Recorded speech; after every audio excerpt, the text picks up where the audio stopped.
Ndagushimiye uyu munsi wabashije kugera hanga kuri Patrick the Motivator. Nguhaye ikaze kandi umve ko wisanga nk'ibisanzwe. Rero uyu munsi tugiye kuvuga amagambo akomeye yavuzwe n'uyu mupapa bita Ama G The Black. Ndagusaba kugira ngo uze gutega amatwi kuva ku ntangira kugera ku musozo. Biraza kuba ari ibintu byiza kuko aya magambo arakomeye. Benshi mwagiye munyandikira muri comment mumbwira ngo Patrick dukeneye kuza tuvugira kuri Ama G The Black. Uyu munsi rero Ama G The Black namuzanye kugira ngo ubashe kumwumva nawe ubwawe. Harayo mwagiye mubona kuri TikTok n'ahandi mu zindi mbuga nkoranyambaga, ariko ndagusaba kugira ngo uyu munsi utege amatwi nurangiza unandike niba wishakira kwandika. Gusa mbere yuko dutangira, kuri uyu mugabo amazina ye y'ubundi yitwa Hakizimana Amani. Niyo mazina yiswe n'ababyeyi atarayo mu buhanzi. Rero ndagusaba kugira ngo ukore subscribe muri aka kanya, ubundi tujye dukomezanya wumva amagambo akomeye yavuzwe na Amani cyangwa se Ama G The Black. Ikindi kanda kuri like unandike muri comment ngo turatangiranye Patrick, ubundi tujye twikomereza. Reka dutangire. Ijambo rya mbere Ama G The Black yaravuze ngo na amagambo dufite ahangaha. Yaravuze ngo isi niryo shuri rya mbere muri kaminuza zose zibaho ku isi. Yaravuze ngo isi niryo shuri rya mbere ribaho rikomeye muri kaminuza zose ushobora gusanga kuri ino si y'abazima, kuko rikwigisha ibintu byinshi. Bimwe bavuga ngo ishuri ry'isi ribaza mbere yo kukwigisha. Uyu mugabo yaravuze ngo ibintu byose ni abantu, kubana n'abantu neza niwo mutungo wa mbere ukomeye ku isi. Ama G The Black iryo ni ijambo yivugiye. Yaravuze ngo ibintu byose ni abantu, kubana n'abantu neza niwo mutungo wa mbere ku isi. Ama G kandi yarongeye aravuga ngo yaravuze ngo akarima kanjye k'igikoni kera karuta hegitari yawe itera. Yaravuze ngo buriya niba ufite umurima w'igikoni wawe wera, uruburuta hegitari y'undi muntu itajya yera. Rero kuba ushobora gusarura buriya mu murima ufite nicyo kintu cy'ingenzi kuruta kuba ufite umurima munini. Ikibazo si ukugira umurima munini cyangwa se muto, ahubwo ikibazo ni umurima ufite urera. Ama G The Black yaravuze ngo zirikana ko bitangira uri urusoro mu nda ya nyoko, maze byarangira bikaza kurangira nawe uri mu nda y'isi. Yaravuze ngo igihe cyose ujye uzirikana ko byatangiye uri mu nda ya mama wawe, uri mu nda ya mama wawe gutwite, ariko bikaba bigomba kuzarangira uri mu nda y'isi. Ni ijambo rikomeye cyane. Buriya twese uko byagenda kuri kose, umuntu wavutse wese ni ihame agomba gupfa. Umuntu wavutse wese ni ihame yuko igihe kizagera ubuzima bwawe bukarangira. Ama G The Black ni amagambo akomeye yavuze. Yaravuze ngo buriya mu buzima kubaho neza ni ukubaho nta kibazo ufitanye n'umuntu n'umwe habe n'umwe. Yaravuze ngo niba ushaka kubaho neza ujye ubaho nta kibazo ufitanye n'umuntu. Niba ugiranye n'ikibazo n'umuntu ujye wihutira kugikemura. Yavuze ijambo rikomeye, ndagira ngo iri jambo uritega amatwi. Uyu mupapa Ama G The Black yaravuze ngo buriya uwakuyemo inda akiri mutoya, uriya muntu arutwa n'umugore wabyaye ariko yarabyaye yari mansera. Yaravuze ngo buriya umuntu wakuyemo inda akiri mutoya arutwa n'uwabyaye yari mansera. arutwa n'umumansera wabyaye ariko akemera inda ikavuka. Kuko murabizi buriya kwica urusoro mu nda yawe ukamwica ugakuramo inda, biriya ari ukubuza amahirwe uwo mwana wari ugiye kuzizira ku isi. Yaravuze ngo rero buriya umuntu wakuyemo inda akiri mutoya arutwa n'umubyeyi wabyaye ariko akaba yarabyaye igihe yari imansera. Uriya mubyeyi ngo abakoze icyaha kimwe gusa, ariko undi we abakoze bibiri, abasambanye akanica n'umuntu.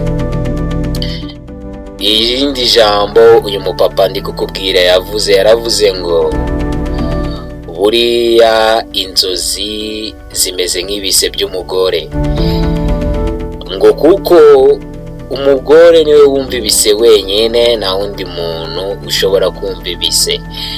Rero kandi ngo n'inzozi zawe ngo nawe ni wowe wenyine ushobora kuzikabya, ni wowe wenyine uzumva.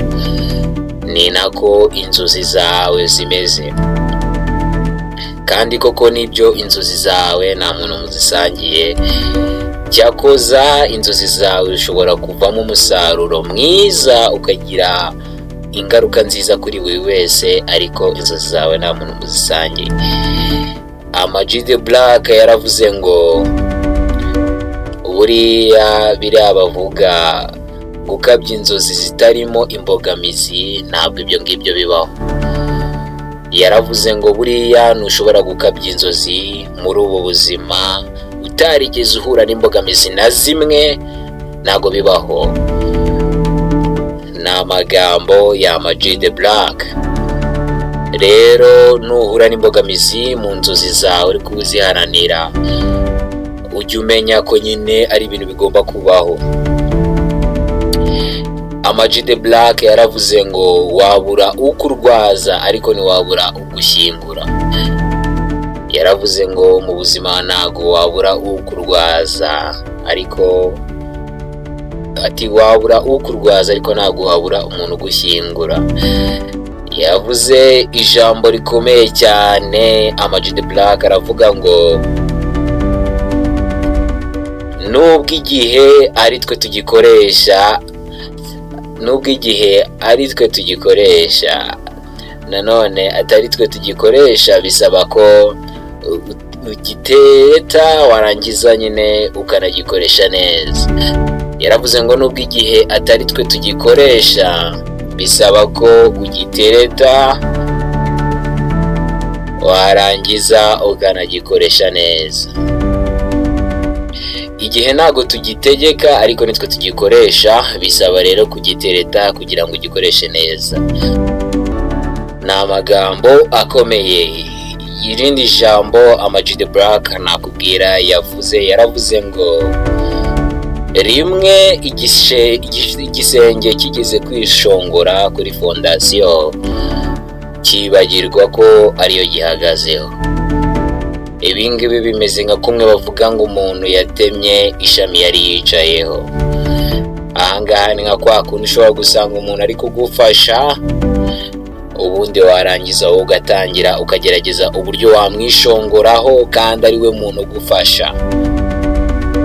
Ama-G The Black yaravuze ijambo rikomeye cyane, aravuga ngo ntihazagire ugukanga gufungwa cyangwa se ngagukangishe gufungwa, kuko buriya uwafunzwe agafungwa neza cyangwa se agafungwa bikabije cyane ni umuntu wafunzwe igifu. Umuntu wafunzwe igifu niwe muntu ngo burya wafunzwe nabi cyane.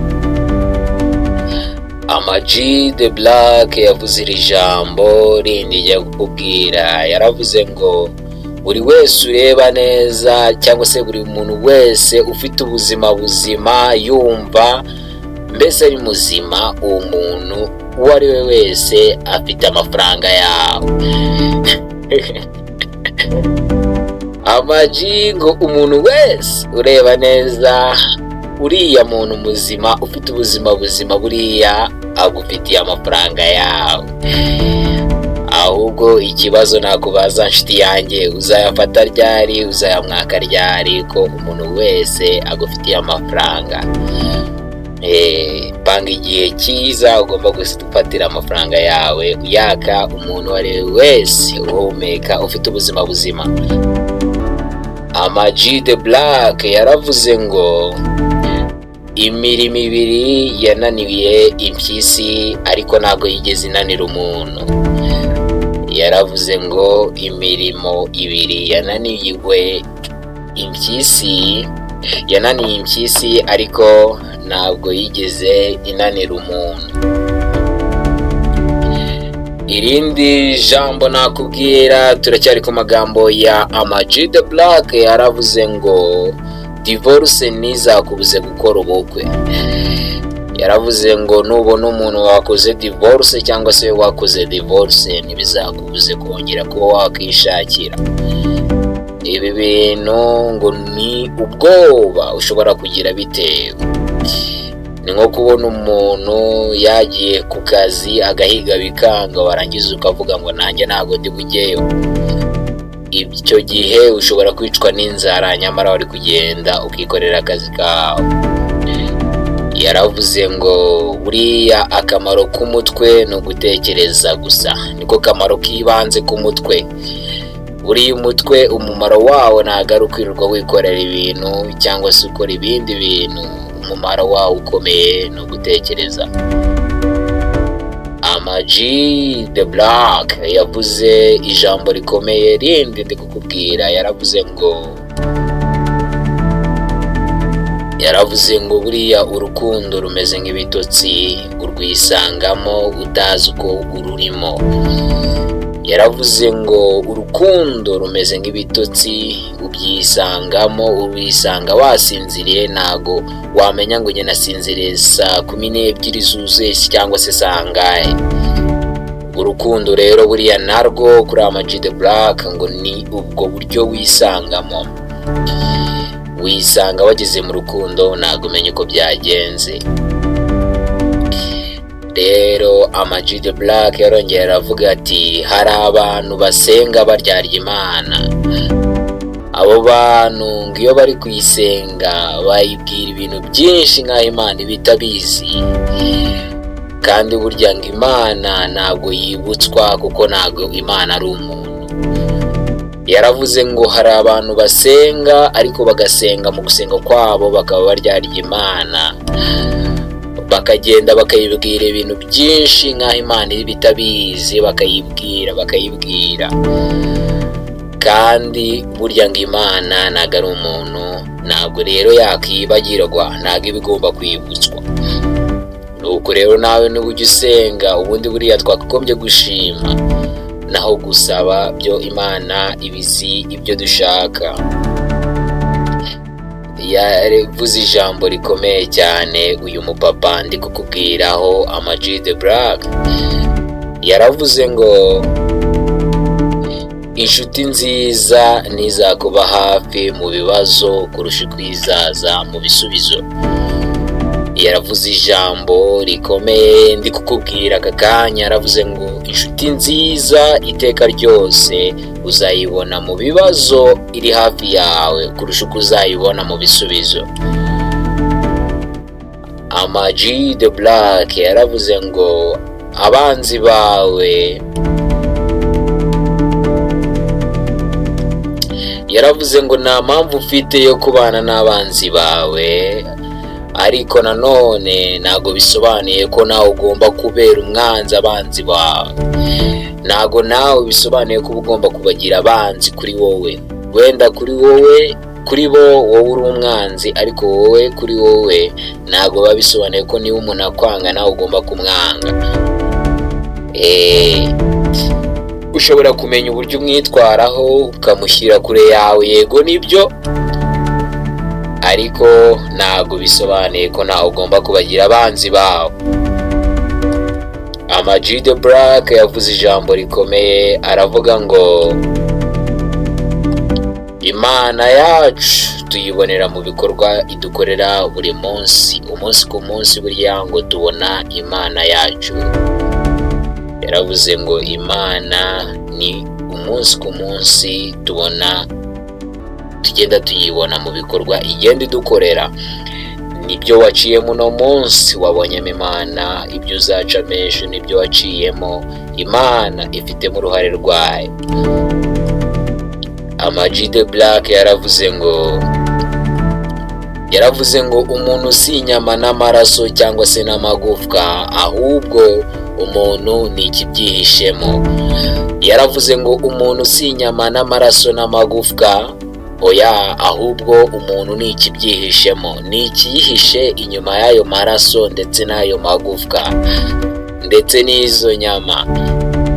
Uwo niwe muntu, ikintu cyihishe inyuma y'ibyo bintu niwe muntu. Ni ijambo rikomeye cyane ryavuzwe na Ama G The Black. Yaravuze ngo ibyishimo ni nk'inzozi, ntabwo ugena igihe ugomba kurotera. Yaravuze ngo ibyishimo ni nk'inzozi, ntabwo ushobora kugena igihe ushobora kurotera, na kimwe n'ukuntu udashobora kugena igihe ushobora kwishimira. Uteganya kwishima ariko ugakubitana n'utuntu tukakubabaza. Yaravuze ngo amafaranga yagura ibyishimo ariko byaba ari iby'amasegonda. Ntabwo amafaranga ashobora kugura ibyishimo ubundi, ahubwo agura ibyishimo by'amasegonda make. Ama G The Black yaravuze ngo isomo ry'abantu ku muntu ni umuntu. Yaravuze ngo isomo ry'abantu ku muntu ni umuntu. Aravuga ngo ibyishimo by'abantu ku muntu ni umuntu, ngo kubura umuntu uba uhombye ibyo wari ufite ndetse n'ibyo ushobora kuzagira. Yaravuze ngo buri byose ni umuntu, buri kintu cyose ufite ni umuntu. Rero buriya iyo ubuze umuntu mu buzima bwawe, umuntu runaka, uba uhombye ibintu wari ufite muri aka kanya ndetse n'ibyo washoboraga kuzagira. Mbega ubuhombye agaciro kanini cyangwa se ubuhombye ibintu byinshi cyane mu buzima bwawe. Buriya hari ukuntu bavuga ngo ujye ureka umuntu agende uzabona undi, ariko biba bigoye. Ntabwo abantu bose umumaro bagira mu buzima ubungana. Ushobora kubura umuntu ukazabona undi, bimwe bavuga ngo wanga icumu ugatora atanu. Uyu mupapa bamwita Ama G The Black yaravuze ngo umuntu naguhisha kwa kwanga, nawe uzamuhishe ko ubizi. Yaravuze ngo umuntu naguhisha kwa kwanga, ujye umenya neza ko nawe ushaka, ugomba kumuhisha ko nawe ubizi. Ibi ngibi bigufasha kubana nawe neza, umuzi, umucamo ibyo akora buri munsi ubizi, nyamara nawe atabizi neza kubizi, icyo gihe umurusha intambwe. Ama G The Black yaravuze ngo imbaraga z'ubwenge nizo zigenzura imbaraga z'umubiri. Yaravuze ngo imbaraga z'ubwenge cyangwa se uburyo utekereza uko umeze muri wowe nibyo bigenzura imbaraga ukoresha mu mubiri. Ama G The Black afite ijambo rikomeye cyane n'amagambo menshi. Tuzakorana igice cya kabiri kuri Ama G The Black, ariko sindasoza ko ngufitiye amagambo makeya asigaye. Yaravuze ngo abantu bakunda umurambo. Yaravuze ngo abantu bakunda umurambo, niyo mpamvu usanga abantu iyo umuntu yapfuye usanga baje kumureba, nyamara baranze kumusura mu bitaro. Abantu bakunda nyine igihe umuntu yigendeye babazwa n'ahantu bazahurira. Ama G The Black uyu nguyu ndi kukubwira yaravuze ngo urupfu ni rwo graduation ya nyuma y'ubuzima. Mbega ubuzima ni ishuri, ariko urupfu ni rwo graduation ya nyuma y'ubuzima ku bantu. Yaravuze ngo rero graduation iyo uyikoze, iyi graduation ari kuvuga y'urupfu, ushobora kuyikora neza cyangwa se ukayikora nabi. Iyo uyikoze nabi ngo ni cya gihe nyine ubusizi inkuru mbi imusozi, naho iyo uyikoze neza ni cya gihe ubusizi abantu bari kuvuga neza, bakuvuga neza, aricyo gihe bazanafasha n'abagukomokaho mu gihe bahuriye mu kintu runaka. Igihe kizagera naho graduating, nanjye graduating, twese tuzagera igihe cyo kugraduatingira, ariko se tuzagraduatinga gute? Ni amagambo akomeye ya Ama G The Black. Hano ni kuri Patrick The Motivator. Nk'ibisanzwe icyo ngusaba no gukora follow cyangwa se subscribe ahangaha, ubundi ukanashyiramo comment ijambo ryagushimishije. Nsigaranye amagambo agera kuri 3 gusa. Uyu mupapa ndi kukubwira yaravuze ngo buriya muri ubu buzima gukena ubukene ni mu mutima, ndetse uba ugomba kumenya neza ko umutima wawe utakennye. Yaravuze ngo gukena ubukene buriya ni mu mutima, ndetse no gukira ni mu mutima. Uba ugomba wowe kwiyumvisha uwo uriwe ukagerageza. Ama G The Black yaravuze ngo siporo ya mbere mu buzima ni ubukene. Yaravuze ngo siporo ya mbere mu buzima ni ubukene, ndetse na regime ya mbere mu buzima ni ubukene. Buriya iyo umuntu ari umukene nagashobora kurwara cyangwa se nagashobora gukenera kujya gukora siporo. Oya, siporo ziba zikoze, arahatana ugasanga nyine byanze, na regime ibyarya biba bigoye kubibona. Urumva ko hari ibiryo adashobora kurya, hari n'igihe bibura. Iyo rero iba ari regime ya danje. Niyo mpamvu ngo siporo ya mbere mu buzima ari ubukene, ndetse na regime ya mbere mu buzima ikaba ari ubukene. Bimwe bavuga ngo udafite arya nk'umurwayi, ariko nyine udafite nyine nuko ababayeho aba ari kuri regime. Irindi jambo rya nyuma ngiye guheraho cyangwa se ngiye gusorezaho, yaravuze ngo buriya guhatana ntago ari gusenya ibyo abandi bamaze kugeraho.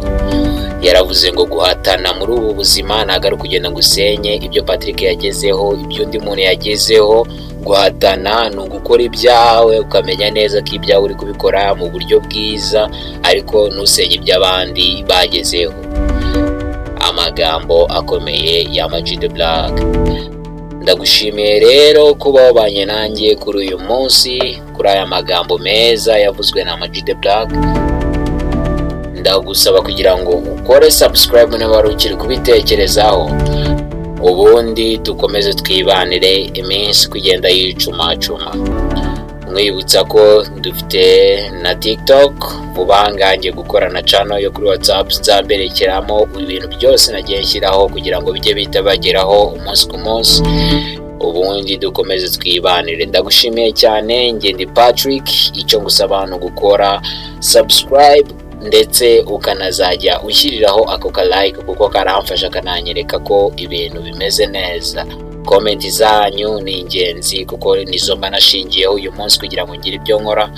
Ndabashimiye cyane rero. Imana ikomeze ibane namwe kandi ikomeze kubandindira abantu banjye. Imana barinde.